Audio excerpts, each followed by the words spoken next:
ભાજપ કિસાન મોરચાના પ્રદેશ મહામંત્રી Hiren હિરપરાનો video viral થયો છે। ડુંગળીના ભાવ મુદ્દે વેદના વ્યક્ત કરતો તેઓનો આ વિડીયો સોશિયલ મીડિયા પર વાયરલ થયો છે। દિવસ રાત મહેનત કર્યા બાદ ડુંગળી પાણીના ભાવે વેચાય છે।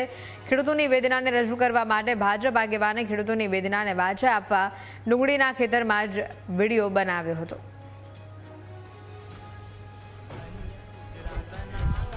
મદદો કર આ ડુંગળી અમારા ખેડૂતો માટે અમારી મહામૂલી મૂડી છે।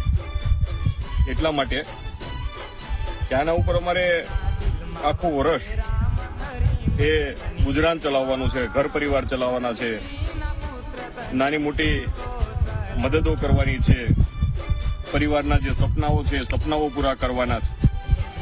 રાત દિવસ એક ખેડૂતનો દીકરો એ કાળી મજૂરી કરે છે અને કાળી મજૂરી કર્યા પછી જો આ લાલ ડુંગળી અમે વાવી હોય ને એ પાણીના ભાવે વેચાય ને ત્યારે અમે એવું સમજીએ છીએ કે આનો કલર બદલો અને આ કલર બદલે ને એટલે અમારા સપના રોડાઈ જાય છે અને આ ખેડૂતની વેદના અને વ્યથા છે ને એ કોઈ સમજી શકે તો સારું છે।